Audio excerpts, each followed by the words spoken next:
إن الحمد لله نحمده ونستعينه ونستغفره ونؤمن به ونتوكل عليه ونعوذ بالله من شرور أنفسنا ومن سيئات أعمالنا من يهده الله فلا مضل له ومن يضلل فلا هادي له وأشهد أن لا إله إلا الله وحده لا شريك له وأشهد أن محمدا عبده ورسوله أرسله بالحق بشيرا ونذيرا يا أيها الذين آمنوا اتقوا الله حق تقاته ولا تموتن إلا وأنتم مسلمون يا أيها الناس اتقوا ربكم الذي خلقكم من نفس واحدة وخلق منها زوجها وبث منهما رجالا كثيرا ونساء واتقوا الله الذي تساءلون به والأرحام إن الله كان عليكم رقيبا يا أيها الذين آمنوا اتقوا الله وقولوا قولا سديدا يصلح لكم أعمالكم ويغفر لكم ذنوبكم ومن يطع الله ورسوله فقد فاز فوزا عظيما أما بعد فإن خير الحديث كتاب الله وخير الهدي هدي محمد صلى الله عليه وسلم وشر الأمور محدثاتها وكل محدثة بدعة وكل بدعة ضلالة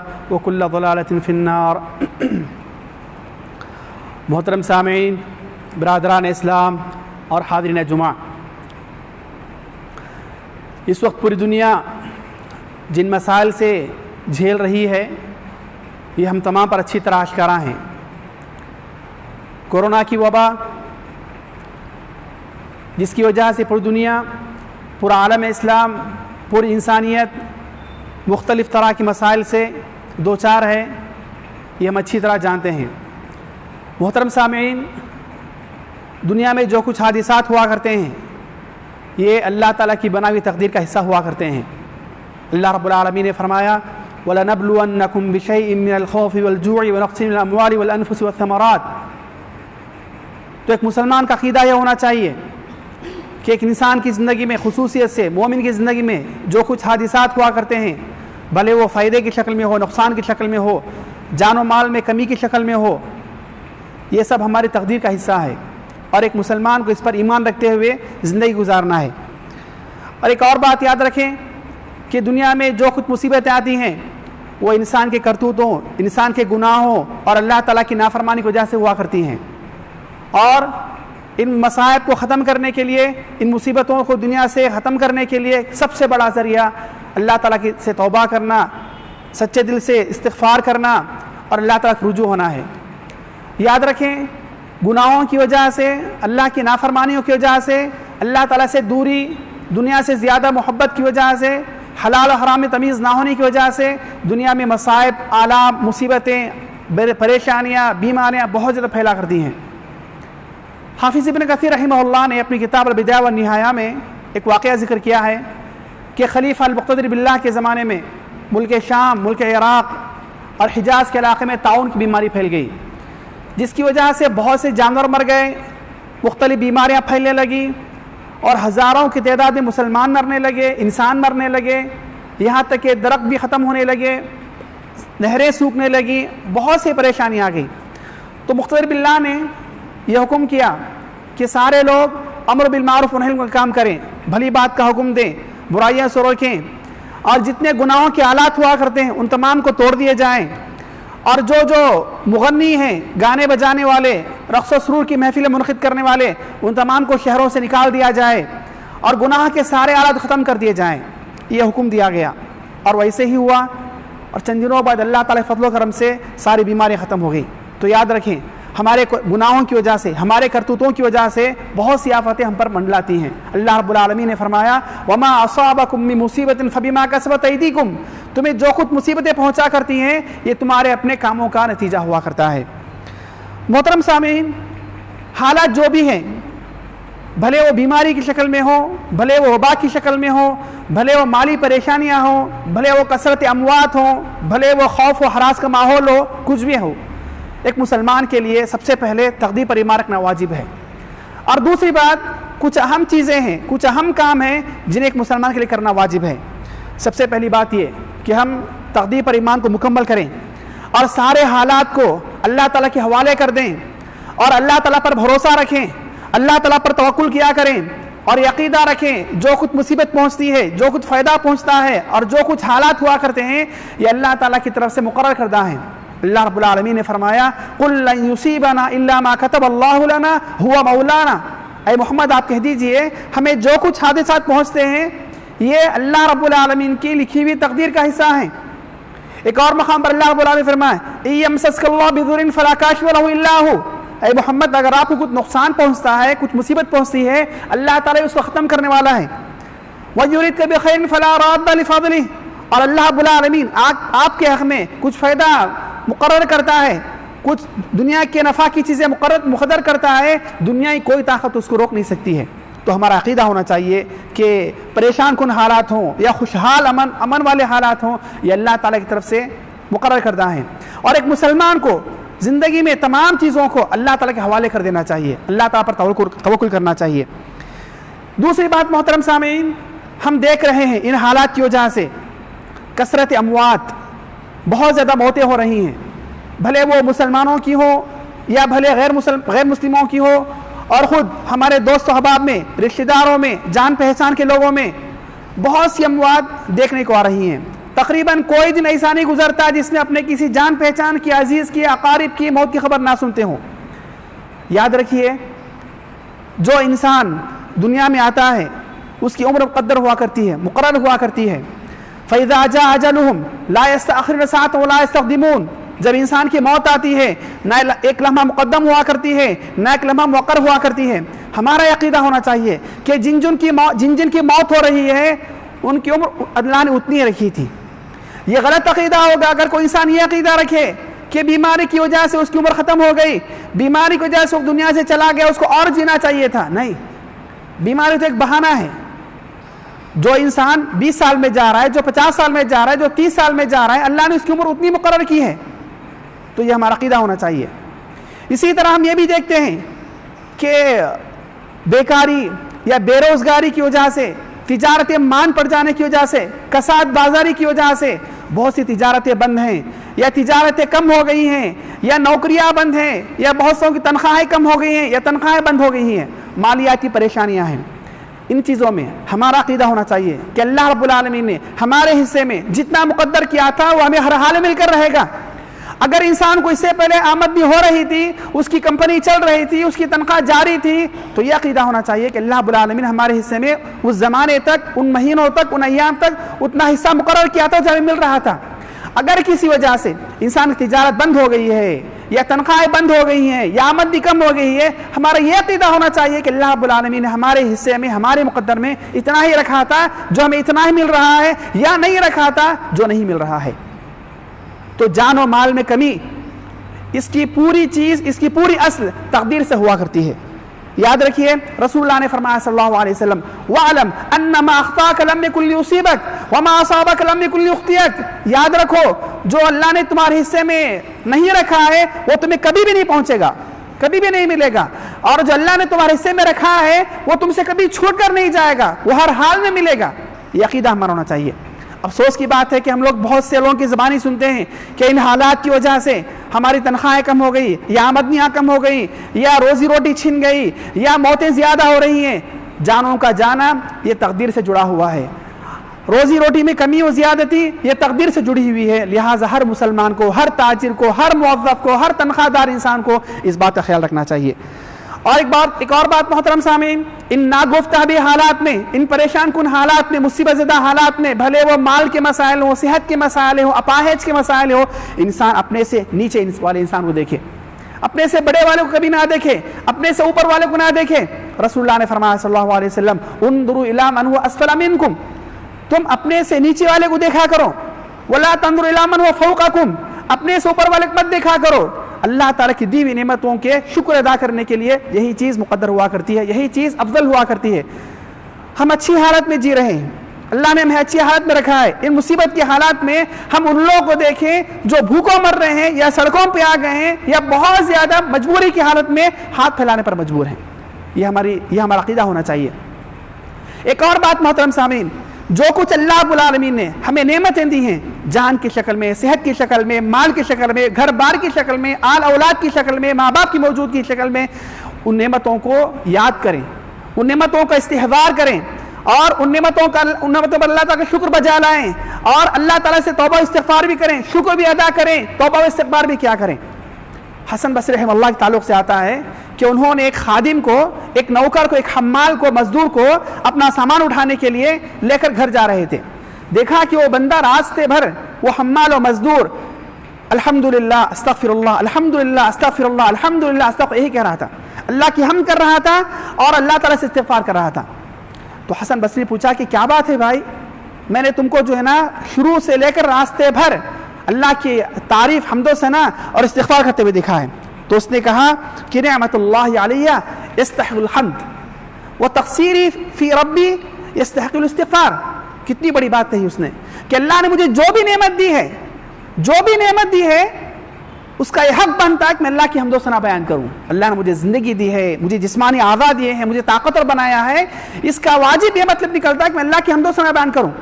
اور جو خود میں اللہ کی نافرمانی کر رہا ہوں, اللہ تعالیٰ کی معصیت کر رہا ہوں, صحیح عبادت نہیں کر رہا ہوں, اس کا حق یہ بنتا ہے کہ میں استغفار کیا کروں.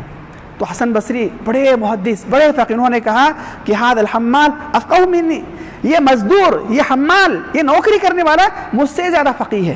تو محترم سامعین, ان ناگفتہ بھی حالات میں بھی اللہ تعالیٰ کے ہمارے پاس بہت سی نعمتیں ہیں, جان کی شکل میں, مال کی شکل میں, صحت کی شکل میں, آل اولاد کی شکل میں, گھر بار کی شکل میں. ان کا شکر ادا کیا کریں, اور جو کچھ ہم سے کوتاہیاں ہوا کرتی ہیں ان پر اللہ تعالیٰ سے توبہ استغفار کیا کریں.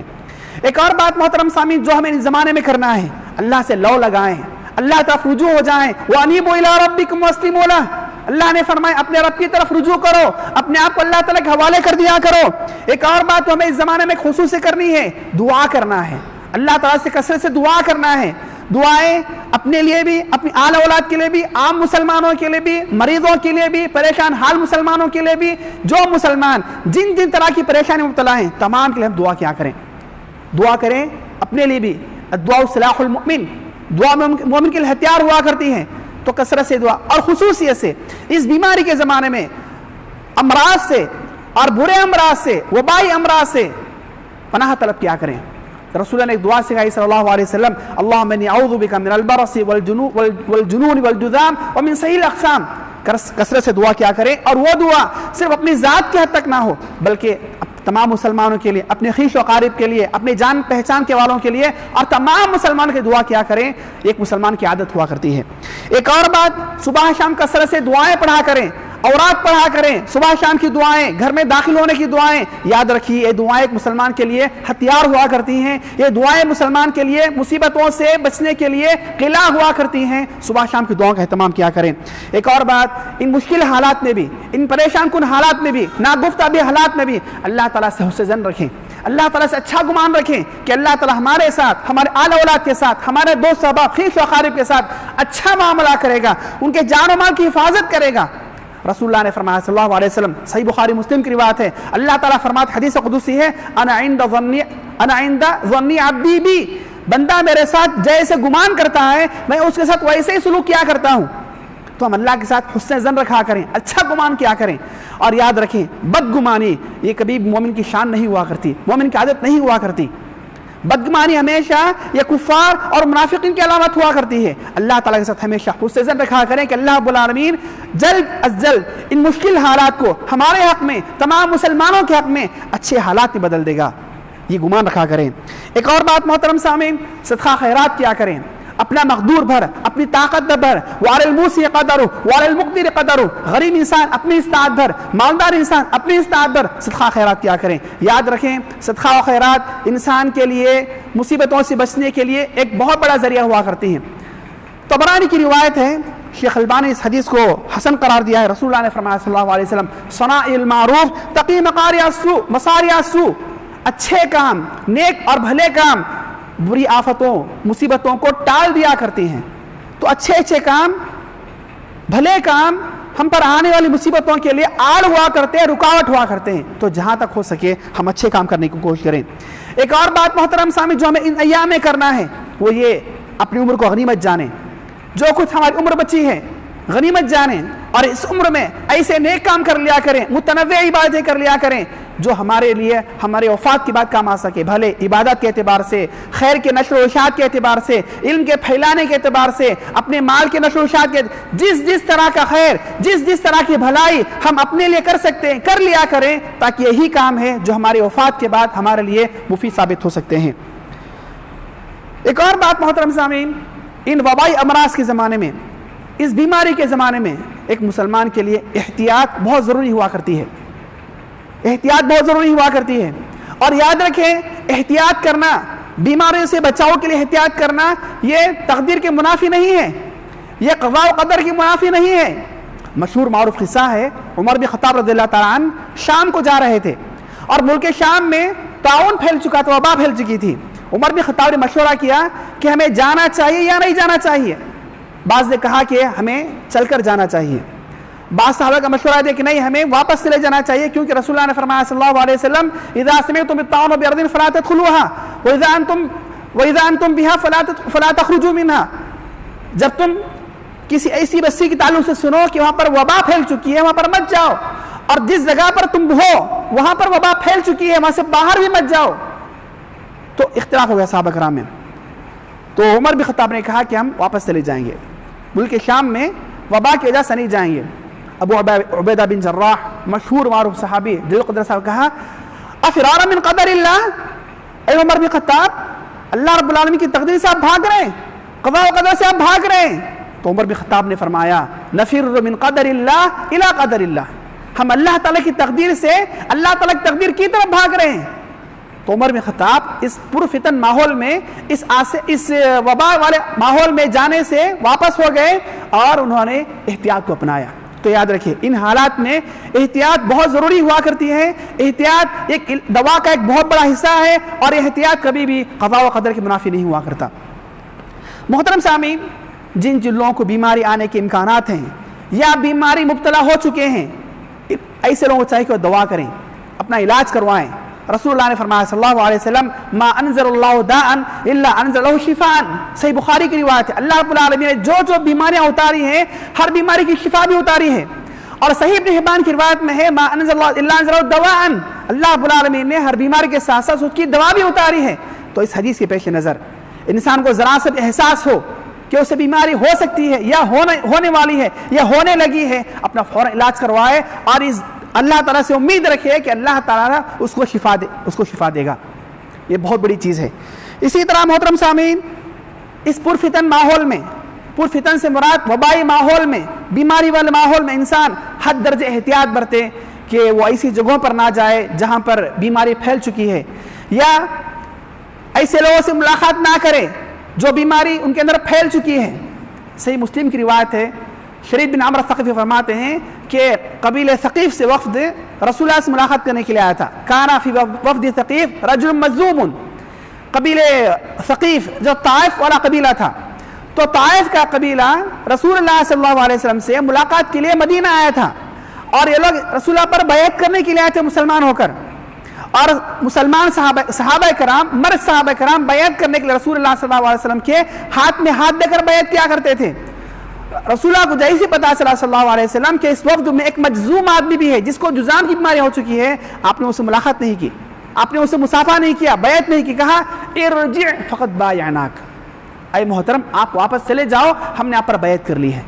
تو دیکھیں نبی کریم صلی اللہ علیہ وسلم کتنی احتیاط برتی آپ نے، کتنی احتیاط برتی آپ نے کہ آپ نے کہہ دیا کہ تم واپس چلے جاؤ، ہم تم سے بیعت نہیں کریں گے، ہم تم سے دور رہیں گے، اور ہم نے تم سے ایسے کلامن زبانی ہی بیعت کر لی ہے، غائبانہ بیعت کر لی ہے، تم واپس چلے جاؤ۔ تو یاد رکھیں، جن علاقوں میں یا جن شہروں میں یہ بیماری وبا پھیل چکی ہے، انسان ایسے علاقوں میں نہ جائے اور اپنے علاقوں میں پرامن رہے، یہی جو اسلامی تعلیمات کا تقاضا ہے۔ محترم سامعین، حافظ ابن حجر رحمہ اللہ کی کتاب ہے بدل الماعون فی فصل الطاعون، یعنی انہوں نے طاعون کے تعلق سے، وباؤں کے تعلق سے کافی باتیں ذکر کی ہیں، اور تاریخ اسلام میں کس کس زمانے میں، کس کس سن میں، کس کس خلیفہ کے دور خلافت میں طاعون آیا تھا، بیماری آئی تھی، ساری تفصیلات انہوں نے کتاب میں ذکر کی ہیں۔ بڑی عمدہ اور جامع کتاب ہے۔ کتاب کے آخر میں حافظ ابن رحمہ اللہ نے کچھ آداب بتائے ہیں ایک مسلمان کو وبائی امراض کے موقع پر، بیماریوں کے زمانے میں کیا قدم اٹھانا چاہیے، کیا کرنا چاہیے۔ سب سے پہلے کہا کہ اللہ تعالیٰ سے عافیت طلب کرے، اللہ تعالیٰ سے عافیت طلب کیا کرے، بیماریوں سے، پریشانیوں سے عافیت طلب کیا کرے۔ اور دوسرا کہا الاستعاذہ من السقیم، ہر طرح کی بیماری سے اللہ تعالیٰ کی پناہ طلب کرے، ہر طرح کی بیماری سے اللہ تعالیٰ سے پناہ طلب کیا کرے۔ پھر کہا الصبر علی قدر اللہ، الصبر علی قضاء اللہ، اللہ تعالیٰ کی قضاء پر صبر کرے، والرضا بالقدر، اور تقدیر پر راضی ہو جائے. جو کچھ مصیبتیں آتی ہیں، جانی نقصان ہو، مالی نقصان ہو، کسی بھی طرح نقصان ہو، وہ اللہ تعالیٰ کی قضا ہے، اس پر صبر کرے اور تقدیر پر راضی ہو جائے. ایک اور ادب یہ بتایا کہ ترغیب فی حسن الظن باللہ، اور ایک مسلمان کے لیے ضروری ہے کہ وہ ہمیشہ اللہ تعالیٰ سے حسن ظن رکھا کرے، اچھا گمان رکھا کرے. یہ ایک مسلمان کے لیے ضروری ہوا کرتی. تو حافظ ابن حجر رحمہ اللہ نے یہ آداب بتائے ہیں. تو محترم سامعین، یہ کچھ باتیں تھیں جو ایک مسلمان کے لیے جاننا ضروری تھا. ایک اور بات محترم سامعین، واٹس ایپ کا زمانہ ہے، سوشل میڈیا کا زمانہ ہے. آئے دن بلکہ آئے لمحے، آئے گھنٹے کسی نہ کسی کی وفات کی، کسی نہ کسی کی بیماری کی، یا مختلف خبریں پھیلتی رہتی ہیں. ایک مسلمان کے لیے ضروری ہے کہ ان چیزوں کے پیچھے زیادہ نہ پڑے. خبروں کو زیادہ دیکھنا، خبروں کو زیادہ سننا، ایسی خبروں کو زیادہ پھیلانا، یہ کام نہ کرے. ہم دیکھتے ہیں کہ بہت سے لوگ، ان کا کام ہی یہ ہوتا ہے کہ ایسی خبروں کو بار بار پھیلانا، سوشل میڈیا پر نشر کرنا، دوسروں کو بتاتے رہنا. انسان کا دل ایک جیسا نہیں ہوا کرتا. انسان کا دل، اس کی طاقت ایک جیسے نہیں ہوا کرتی. کسی کا دل کمزور ہوا کرتا ہے، کسی کا دل قوی ہوا کرتا ہے. خصوصیت سے کمزور دلوں کے سامنے، کمزور دل والوں کے سامنے اس طرح کی باتیں نشر نہ کریں، اس طرح کی باتیں نہ پھیلائیں، نہ ہی انہیں ان چیزوں کی خبر دیا کریں. اگر کسی کی وفات کی خبر ملتی ہے، انا للہ پڑھیں، عبرت حاصل کر کے خاموش رہ جائیں. ہر بات کو نہ پھیلائیں، یہ اچھی چیز نہیں ہوا کرتی ہے. اور یاد رکھیں، مشکل سے مشکل حالات میں بھی، پریشان کن حالات میں بھی، ناگفتہ حالات میں بھی ایک مسلمان صابر و شاکر رہے، ثابت قدم رہے، مضبوط اعصاب والا، مضبوط جسم والا بن کر رہے. کسی طرح کا خوف، کسی طرح کا خطر، کسی طرح کی پریشانی اور کسی بھی طرح کا ڈپریشن، ٹینشن اپنے دل و دماغ پر نہ لے. اور اللہ رب العالمین کا یہ قول، اللہ تعالیٰ کا یہ فرمان اپنے مد نظر رکھے. اللہ رب العالمین نے فرمایا، ان الذین قالوا ربنا اللہ ثم استقاموا فلا خوف علیہم ولا هم يحزنون. جو لوگ اللہ تعالیٰ پر ایمان لاتے ہیں، جو لوگ یہ کہتے ہیں کہ ہمارا اللہ رب العالمین ہے، ثم استقاموا، اور دین اسلام پر مضبوطی سے چلتے ہیں، فرائض کا اہتمام کیا کرتے ہیں، حلال کو اپناتے ہیں، حرام سے بچتے ہیں، اللہ تعالیٰ کی نافرمانی سے بچا کرتے ہیں، اللہ رب العالمین نے فرمایا فلا خوف علیہم ولا هم يحزنون. ان کے لیے کوئی خوف نہیں ہے، ان کے لیے کسی طرح کی گھبرانے کی ضرورت نہیں ہے. تو ہم مسلمان ہیں، ہر حال میں مضبوط بن کر رہیں، مضبوط اعضاء والے بن کر رہیں، مضبوط اعصاب والے بن کر رہیں. بہادری کا ثبوت دیں، بزدلی کا ثبوت نہ دیں. ایک مسلمان کے لیے ان حالات میں ضروری ہوا کرتا ہے. آخری بات محترم سامعین، ہم جس ملک میں رہتے ہیں وہاں پر ہمارے ساتھ کافی غیر مسلمان بھی رہتے ہیں. مصیبت کے ان ایام میں، مصیبت کے ان حالات میں، ان وبائی امراض میں مسلمانوں کے لیے ضروری ہے کہ خدمت خلق کے طور پر سب کے لیے کام کریں. مسلمانوں کے لیے بھی، غیر مسلموں کے لیے بھی، بھلے وہ اناج کی تقسیم ہو، بھلے وہ مالیاتی مدد ہو، بھلے وہ بلڈ ڈونیشن ہو، خون عطیہ کرنا ہو، بھلے ان کی کسی اور طرح کی مدد ہو، ہم کر سکتے ہیں. اسلام نے غیر مسلموں کی مدد کرنے سے کبھی منع نہیں کیا ہے. عموماً یہ دیکھا جا رہا ہے کہ پچھلے کچھ ہفتوں سے کہ غیر مسلم جو مر رہے ہیں، مسلمانوں کی بعض تنظیمیں انہیں لے جا کر شمشان گھاٹ میں جلا کر آتی ہیں. یاد رکھیں محترم سامعین، کسی بھی مرے ہوئے انسان کو جلانا یہ اسلامی عادات میں سے نہیں ہے، یہ اسلامی تقالید میں سے نہیں ہے، یہ تو بت پرستوں کا، یہ تو مجوسیوں کا شیوا ہے. یاد رکھیں، کسی بھی مسلمان کو جلانا یہ تو حرام ہے.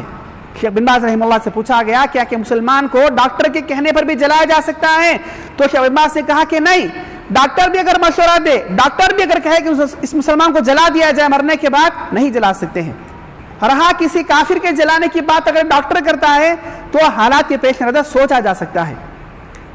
ان حالات میں جو مسلمان وفات پاتے ہیں وبائی امراض کی وجہ سے، کورونا بیماری کی وجہ سے، انہیں پورے ادب و احترام کے ساتھ انہیں غسل دیا جائے گا، انہیں کفن پہنایا جائے گا، انہیں دفن کیا جائے گا، پورے ادب و احترام کے ساتھ ہماری جنازہ پڑھی جائے گی. لیکن کسی بھی حال میں جلایا نہیں جائے گا مسلمان کو. یہ مسلمان کے تعلق سے. رہی بات مسلم تنظیمیں تعاون کے طور پر، مدد کے طور پر غیر مسلموں کو جلانے کا کام کر رہی ہیں، یاد رکھیے یہ بھی ناجائز ہے. ہم غیر مسلموں کی مدد ضرور کریں، غیر مسلموں کے تعاون ضرور کریں، مالیاتی تعاون، خون کا عطیہ، ہسپتال کی فراہمی، دواؤں کی فراہمی، یہ سب ضرور کریں، یا ان کی آخری رسومات کے لیے گاڑی کا انتظام، یہ بھی ہو سکتا ہے.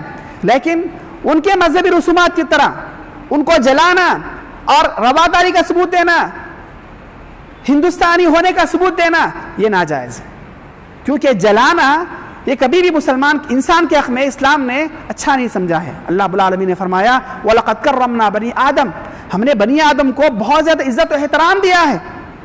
اور یاد رکھیے ادیان باطلہ میں مردوں کے ساتھ جو سلوک کیا جاتا ہے بڑا ہی بہیمانہ اور بے رحمانہ سلوک ہے، بڑا ہی بزدلانہ اور وحشیانہ سلوک ہے۔ انہیں جلایا جاتا ہے، ان کی ہڈیاں توڑی جاتی ہیں، ان کو آگ میں جھونکا جاتا ہے، ان کی راکھ بنا کر اڑائی جاتی ہے، کیا کیا نہیں کیا جاتا۔ جبکہ مذہب اسلام میں ایک مسلمان کو پورے احترام کے ساتھ اسے غسل دیا جاتا ہے، کفن پہنایا جاتا ہے، نماز پڑھائی جاتی ہے، پورے ادب و احترام سے اسے دفن کیا جاتا ہے۔ تو یاد رکھیے کسی مسلمان کے لیے بھی رواداری کے طور پر، کسی مسلم تنظیم کے لیے بھی رواداری کے طور پر ان کے انتم سنسکار کرنا، انہیں جلانا، انہیں آتش کے حوالے کرنا، یہ مسلمان کے لیے جائز نہیں ہے، جیسا کہ ہم لوگ آج کے زمانے میں دیکھتے آ رہے ہیں۔ ایک روایت میں آتا ہے، عائشہ روایت رسول اللہ نے فرمایا صلی اللہ علیہ وسلم کسر عظم المیت ککسر حیا، کسی میت کو مرنے کے بعد بھی اس کی ہڈیاں توڑنا گویا اس کو زندہ اس کی ہڈیاں توڑنے کے برابر ہے۔ ابو داؤد کی روایت ہے، ابن ماجہ کی روایت ہے، شیخ البانی اس حدیث کو صحیح قرار دیا، صحیح حدیث ہے۔ تو یاد رکھیے مسلمان ہو کہ غیر مسلم، انسان ہوا کرتا ہے، اللہ نے اس کو پیدا کیا ہے، اگر وہ اپنے مذہب اعتبار سے کچھ بھی کر لے رہے ہیں ہم اس کے مکلف نہیں ہیں، لیکن جب وہ چیز ہمارے ذمے میں آتی ہے ہم اس کو جلائیں نہیں، مسلمان اس کو جلائیں نہیں بلکہ اس کو دفن کر دیا کریں۔ یہ جیسا کہ ہم عموماً رواداری کے نام پر ہندوستانی ہونے کا ثبوت دینے کے اعتبار سے یا مدد کے اعتبار سے بہت سے نوجوان، جوشیلے نوجوان، مسلم تنظیمیں یہ کام کرتی آ رہی ہیں۔ محترم سامعین، یہ چیزیں غلط ہیں۔ محترم سامعین، یہ وبائی امراض، یہ کورونا بیماری، یہ مالی اور جانی نقصان، یہ صحت، یہ سب کچھ اللہ تعالیٰ کی طرف سے ہے، قضاء و قدر کی بات ہے۔ ایک مسلمان کو ہر حال میں اللہ تعالیٰ پر بھروسہ کرنا چاہیے، تقدیر پر راضی ہونا چاہیے، اور مشکل سے مشکل حالات میں بھی صبر کا دامن نہیں چھوڑنا چاہیے۔ مشکل سے مشکل حالات میں بھی اللہ تعالیٰ پر ایمان سے ذرا بھی پیچھے نہیں ہٹنا چاہیے، اور ہر حال میں اللہ تعالیٰ کے تعلق سے حسن ظن رکھنا چاہیے کہ اللہ رب العالمین آنے والے حالات تمہارے حق میں اچھا کرے گا۔ ان مع العسر یسرا، مشکل حالات کے بعد ہمیشہ آسانیاں اور خوشحالی ہوا کرتی ہیں۔ اللہ تعالیٰ سے دعا ہے اللہ تعالیٰ مجھے آپ تمام مسلمانوں کو ان مشکل حالات میں پورے امن و ایمان کے ساتھ، پورے امن و امان کے ساتھ، پورے سلامتی کے ساتھ اللہ تعالیٰ کی بات کرنے توفیق عطا فرمائے۔ اللہ رب العالمین ان مشکل حالات کو امت مسلمہ پر سے اور پوری انسانیت سے ہٹا لیں، اور پوری انسانیت کو اللہ رب العالمین اپنے رحم و کرم سے ڈھانپ لے۔ اللہ تعالیٰ مجھے اور آپ تمام مسلمانوں کو خاتمہ بخیر فرمائے۔ بارک اللہ لنا ولکم فی القرآن العظیم ونفعنا وإياكم بما فيه من الآيات والذکر الحکیم انہ تعالی جواد کریم ملک بر رؤوف رحیم رب حلیم۔